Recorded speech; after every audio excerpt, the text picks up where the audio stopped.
all week we've been talking about this kind of federal takeover, so to speak, supporting the D.C. police force. The Trump administration, of course, has been talking a lot more now about Chicago. So I want to show you something. The U.S. Navy base near Chicago, where federal forces could launch this new immigration operation in the city. CNN has learned it could happen by the end of next week. The city has long been a target for top Trump administration officials. Chicago still has a crime problem.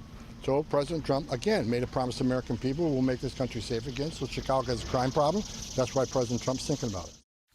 All right, so if the president is looking for another state to send National Guard, California Governor Gavin Newsom has some ideas. Just look at the murder rate.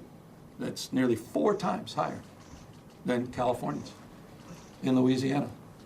This Speaker Johnson, perhaps the president could deploy the National Guard in every corner of Mississippi. It's the murder rate's out of control there. Carnage. We can talk about the carnage in Arkansas, again, one of the top 10 murder states in America. 2.6 times greater than San Francisco. Again, these are just not just observations, they're stone-cold facts.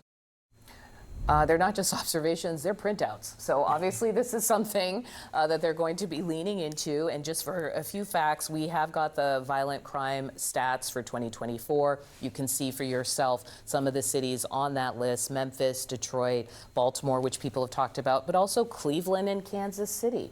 What's interesting to me is there are places that are sending their National Guard to D.C. Couldn't they just keep their National Guard where it is and do this whole exercise themselves? Well, I think the American people understand that crime, and Donald Trump has tapped into this in recent weeks, is a life and death issue for But the many dynamic of being like red state, Sure. National Guard here, blue state, like civilian population, like there's something about it that feels like it's creating unnecessarily a divisive feeling. Well, Gavin Newsom, good example of this. You didn't play the clip, buddy, but he also announced yesterday that he's surging in areas of California where he needs to address a crime problem. So as we've seen Gavin Newsom copy President Trump in terms of his messaging and style on Truth Social, he's also mimicking some of the policies, because I think if you're a political leader right now and crime is perceived as a problem in big cities, yes, you need to respond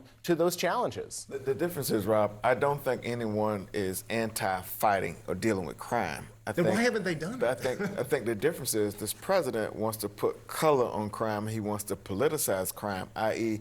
picking at or nagging at cities that have high African-American populations or with African-American mayors. Because when in times of crisis, as Donald Trump is with his poll numbers and his base, he tends to lean on certain things: race, crime, public safety, immigration, and patriotism. That's been his pattern, practice, and history as an elected official, i.e. President of the United States. So here he is going back to his comfort zone.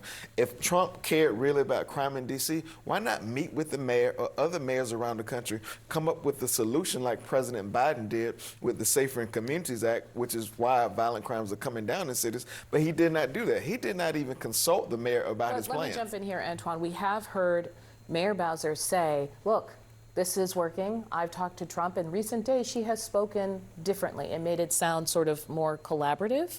I'm also interested in, Francisca, in bringing you in, because you actually got to ask Vance a question I've wanted to know. When does this end? What's the benchmark for when it ends? And he said that they wouldn't be there indefinitely, not just in Washington, D.C., because I started by asking about Chicago and Baltimore and other cities, that their plan to fight crime isn't necessarily to send in the National Guard indefinitely. But he said that part of this is political, because they're being accused of fascism and other things, that it works better if the cities want them to come in. But as you're pointing out, we've heard these cities and states say they don't want the administration to send in the National Guard. So it was an interesting answer. So they were hearing the criticism, is what I hear in general, that concern about being seen as fascist. Yes, but I also want to point out that of the list that you put up there, I actually spoke to several of those mayors too recently, and I think that they welcome federal help if it's the kind of federal help in areas that they feel that they need help with. There's always a catch. There's always a catch.